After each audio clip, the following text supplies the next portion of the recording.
जय माता की, जय गणेश, जय शबदेव की, जय सुदेवता की।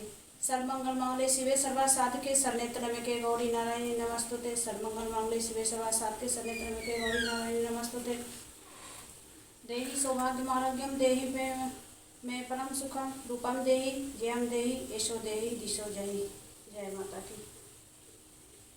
दुर्गा सप्तशती का मैं अभी कवच से स्टार्ट करती हूँ। श्री दुर्गा कवचम। श्री मार्कंडेय जी बोले, हे ब्रह्मा जी, इस संसार में जो परम गुप्त कवच है और जो सभी प्रकार के मनुष्यों की रक्षा करने वाला है और जिसे आपने अभी तक किसी को सम्मुख प्रकट ना किया हो, उस कवच को मुझे बतलाइए। श्री ब्रह्मा जी मार्कंडेय जी से बोले, हे विप्र, अत्यंत छिपा हुआ संपूर्ण जीव मात का उपकार करने वाला और पुण्यदायक श्री देवी जी का कवच है, सो तुम उस कवच को मुझसे सुनो। अब मैं पहले तुम्हें कवच की अधिष्ठात्री देवी की सभी 9 मूर्तियों का नाम ध्यान करने के लिए बतलाता हूँ। वे इस क्रम से है। प्रथम शैलपुत्री, दूसरी ब्रह्मचारिणी, तीसरी चंद्रघंटा, चौथी कुष्मांडा, पांचवी स्कंदमाता, छठी कात्यायनी, सातवीं कालरात्रि, आठवीं महागौरी, नवीं सिद्धिदात्री। ये 9 देवियां हैं जो मनुष्य अग्नि से जलते समय शत्रुओं के बीच युद्ध में घिर जाने पर तथा महान संकट में भय से दुखी होकर मां भगवती के शरण में जाता है, उसका किंचित भी अनिष्ट नहीं होता है और उस पर मुझे कभी भी आपत्ति, शोक, भय और दुख दिखाई नहीं देता है। जो मनुष्य सच्चे हृदय से भक्ति के साथ मां भगवती का स्मरण करते हैं, उनकी सभी प्रकार से वृद्धि होती है। और हे देवी, जो तुम्हारा स्मरण करते हैं उनकी तुम अवश्य रक्षा करती हो, इसमें जरा भी संदेह नहीं है। श्री चामुंडा देवी प्रेत पर, बराही भैंसे पर, इंद्रिय हाथी पर, वैष्णवी देवी गरुड़ पर, श्री महेश्वरी बैल पर, कुमारी मोर पर तथा श्री विष्णु भगवान की प्रिया जो लक्ष्मी जो हाथ में कमल लिए हुए हैं, कमल पर विराजमान है, श्वेत रूप धारण किए हुए ईश्वरी देवी बैल पर तथा समस्त आभूषणों से सुशोभित ब्राह्मी देवी हंस पर आरूढ़ है। इस प्रकार ये समस्त देवियां संपूर्ण योग शक्ति से युक्त विविध प्रकार के आभूषणों तथा रत्नों से शोभायमान हो रही है। ये समस्त देवियां क्रोध में भरी हुई है और रथ में बैठी हुई दिखाई देती है। ये शंख, चक्र, गदा, शक्ति, हल, मूसल, खेटक, तोमर, फरसा, पास, भाला, त्रिशूल, सारंग, धनुष तथा अन्य विविध आयुधों को दैत्यों को वध करने के लिए, भक्तों को अभयदान देने के लिए, देवताओं के हित के लिए धारण करती है। हे महारौद्री, महाघोर पराक्रम वाली देवी, तुम्हारे लिए नमस्कार है। हे महाबलशालिनी, हे महान उत्साह वाली, हे महाभय विनाशिनी, हे बड़ी कठिनता से दर्शन देने वाली, शत्रुओं के भय को बढ़ाने वाली देवी, मैं तुम्हारी शरण में आया हूँ, मेरी रक्षा करो। पूर्व दिशा में इंद्री देवी, अग्निकोण में अग्नि शक्ति, दक्षिण दिशा में बराही देवी, नैऋत्य कोण में खड़क धारणी, पश्चिम में वारुणी देवी और वायु कोण में मृगवाहिनी देवी, उत्तर दिशा में कौमारी, ईशान कोण में शूलधारणी, ऊपर आकाश में ब्रह्माणी और नीचे से वैष्णवी मेरी रक्षा करे। इसी प्रकार से मूर्ति पर बैठी हुई चामुंडा देवी 10 दिशाओं में मेरी रक्षा करे।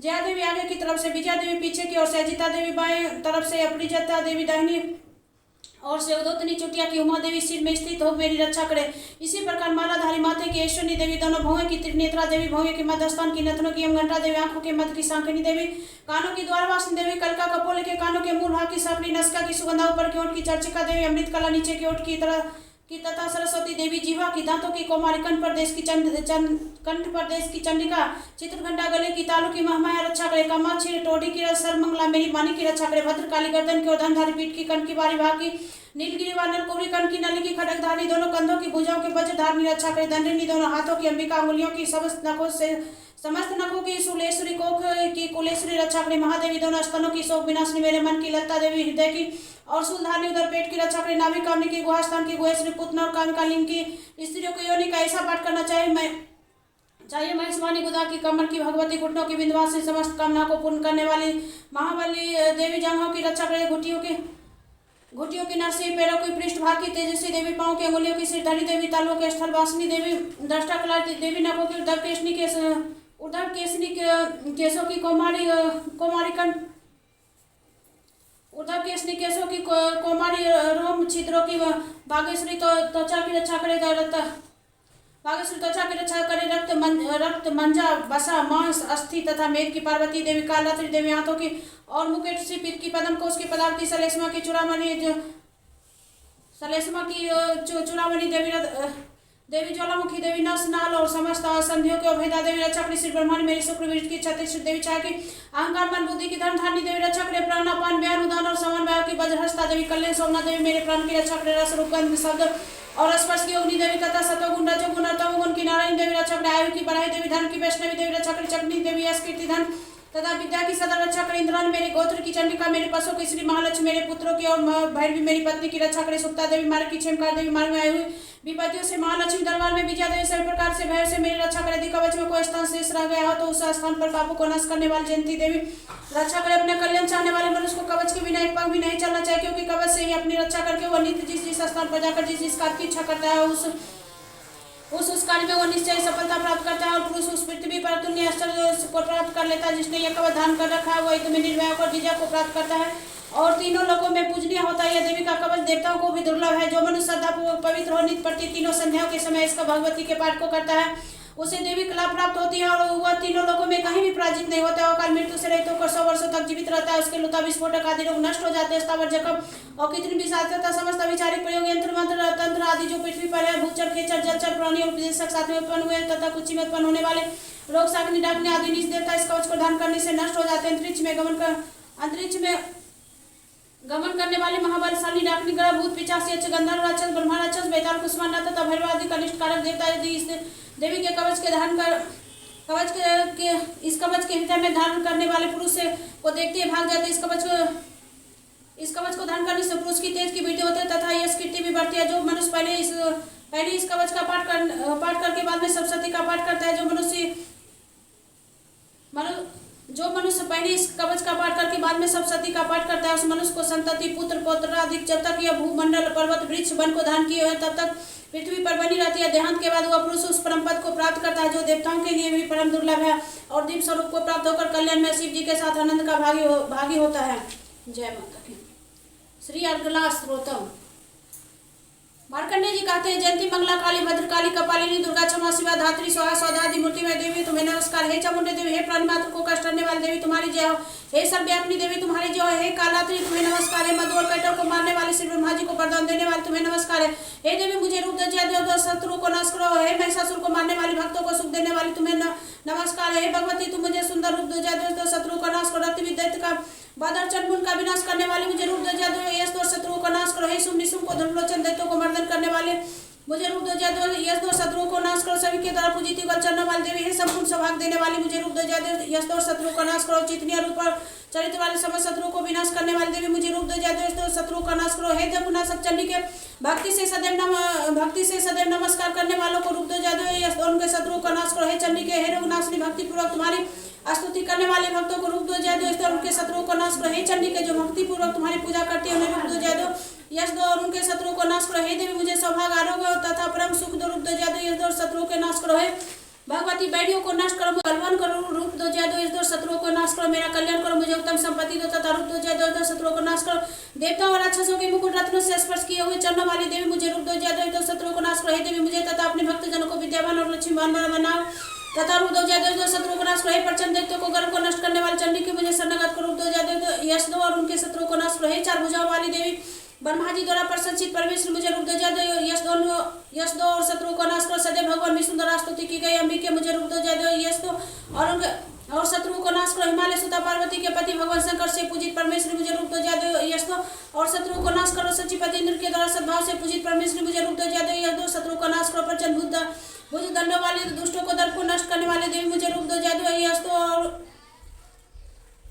और शत्रुओं का नाश करो। हे देवी भक्तजनों को परमानंद प्रदान करने वाले जगदीवी के मुझे रूप दो यश दो शत्रुओं को नाश करो। हे देवी मेरे मन की इच्छा अनुसार चलने वाले श्रेष्ठ कुल में उत्पन्न सुंदर पत्नी मुझे प्रदान करो। जो मनुष्य इस स्त्रोत का पढ़कर महास्त्रोत कीलक का पाठ करता है वह पुरुष सप्तशती के जप संख्या से प्राप्त होने वाले श्रेष्ठ फल का भागी होता है तथा प्रचुर संपत्ति भी प्राप्त करता है। जय माता की।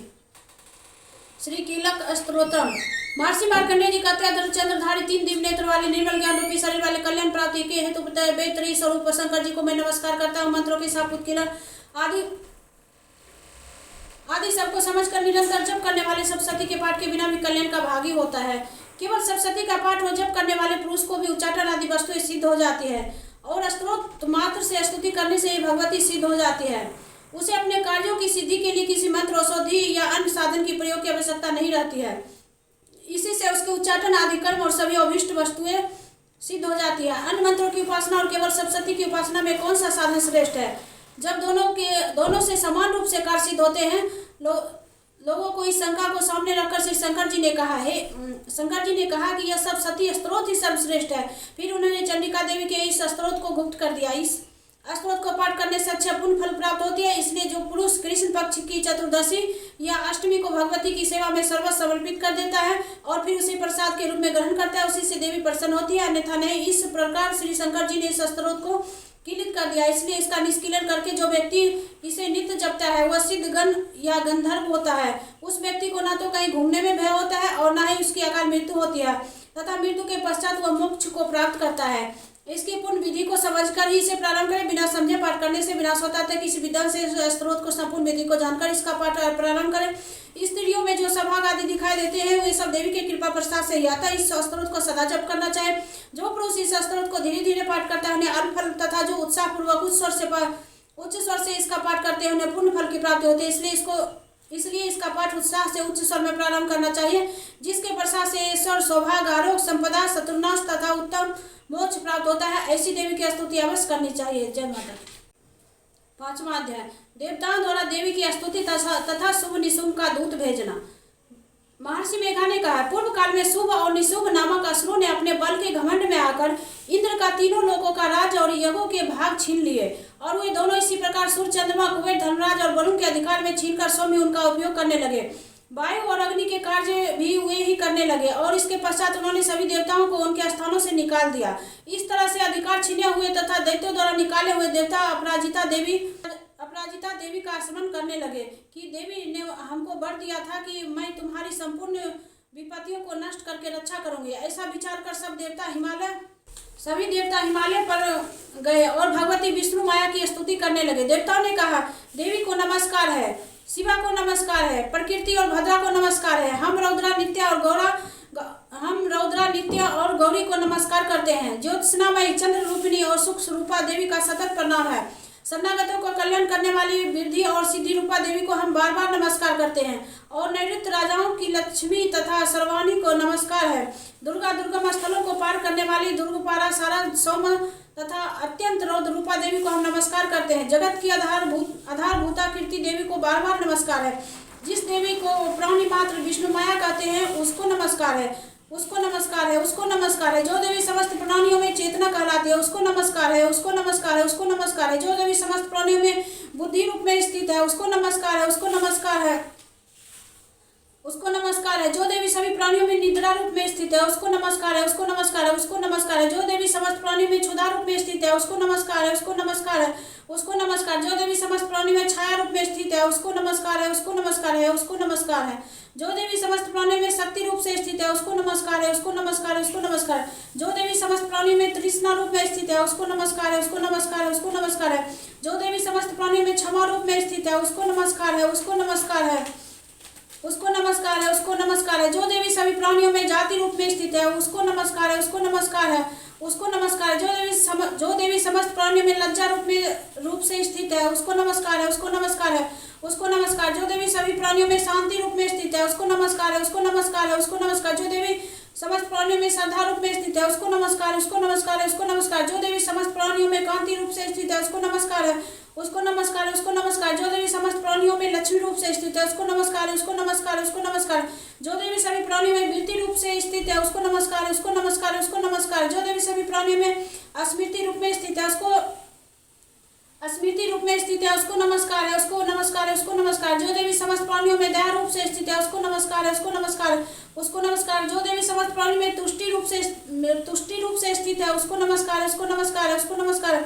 जो देवी समस्त प्राणियों में मात्र रूप से स्थित है उसको नमस्कार है, उसको नमस्कार है, उसको नमस्कार। जो देवी सभी प्राणियों में भ्रांति रूप में स्थित है उसको नमस्कार है, उसको नमस्कार है, उसको नमस्कार। जो देवी समस्त प्राणियों में नित्य व्याप्त रहती है उसको बार बार नमस्कार है। जो देवी उसको नमस्कार है, उसको नमस्कार है। पूर्व काल में देवताओं ने अपने अभीष्ट फल पाने के लिए जिसकी स्तुति की और देवराज इंद्र ने बहुत दिनों तक जिनकी सेवा की वह कल्याण की साधना भूता ईश्वरी हमारा कल्याण और मंगल करे तथा सारी विपत्तियों को नाश कर डाले।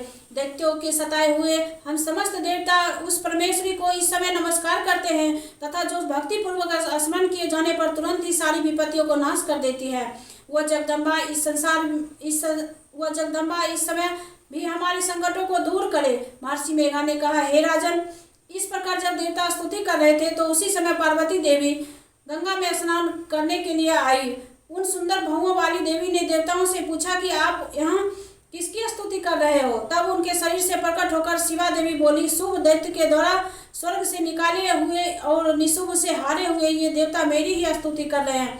पार्वती के शरीर कोष से प्रादुर्भाव होने के कारण उस देवी को संपूर्ण लोक में कौशिकी कहते हैं। कौशिकी के प्रकट होने के बाद पार्वती के शरीर का रंग काला हो गया और वे हिमालय पर रहने वाली कालिका देवी के नाम से प्रसिद्ध हुई। फिर शुभ और निशुम्भ के सेवक चंडमुंड वहां आए और उन्होंने परम मनोहर रूप वाली अंबिका देवी को देखा।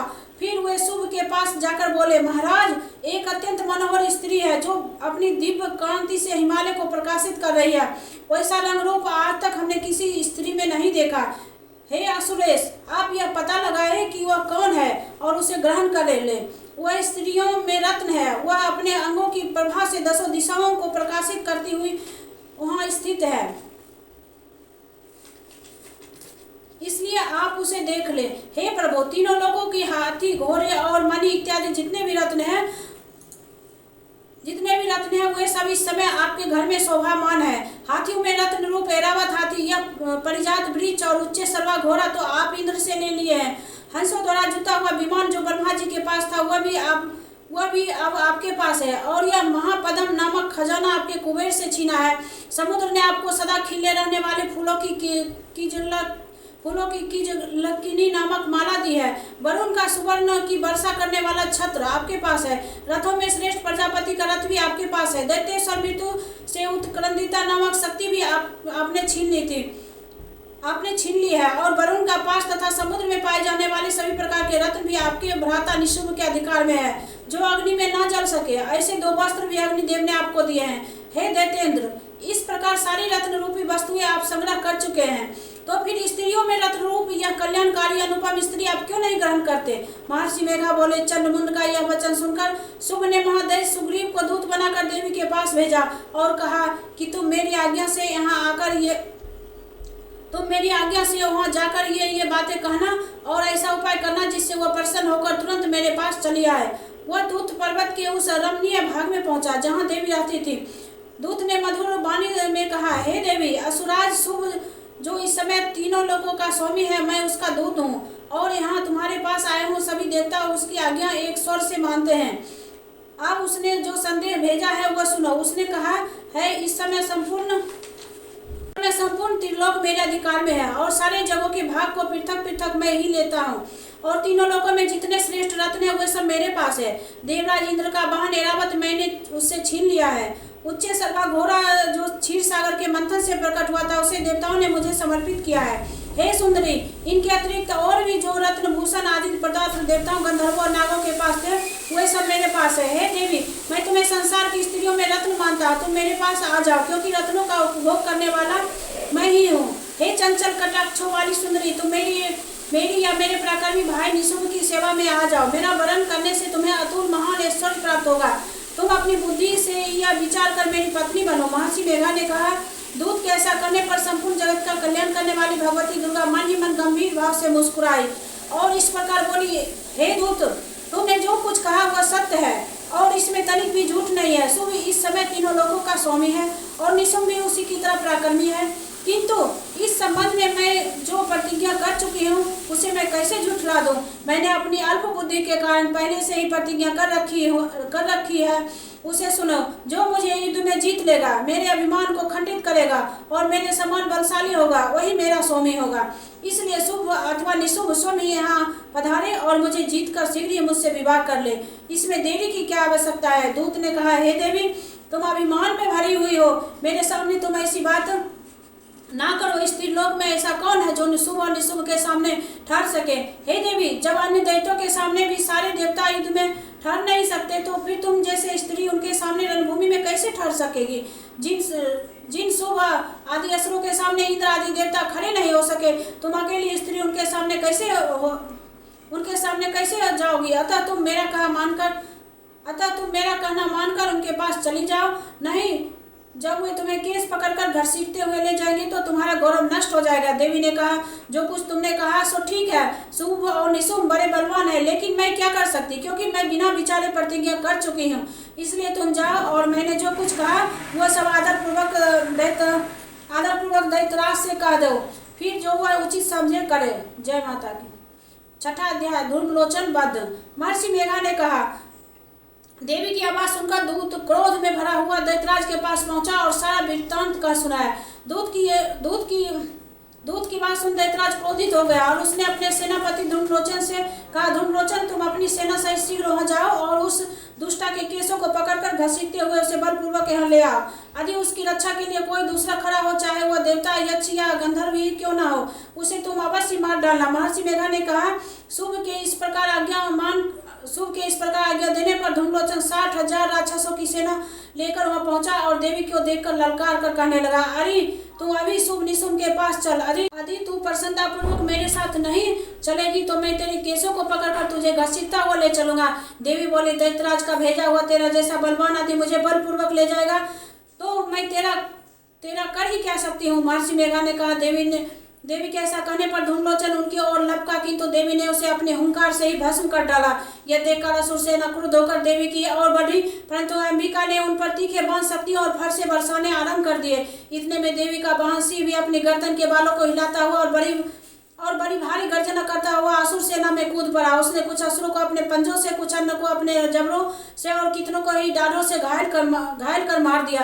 कई असुरों के पेट अपने नाखूनों से फाड़ डाले और कुछ को तो केवल थप्पड़ मारकर सिर से धड़ अलग कर दिया।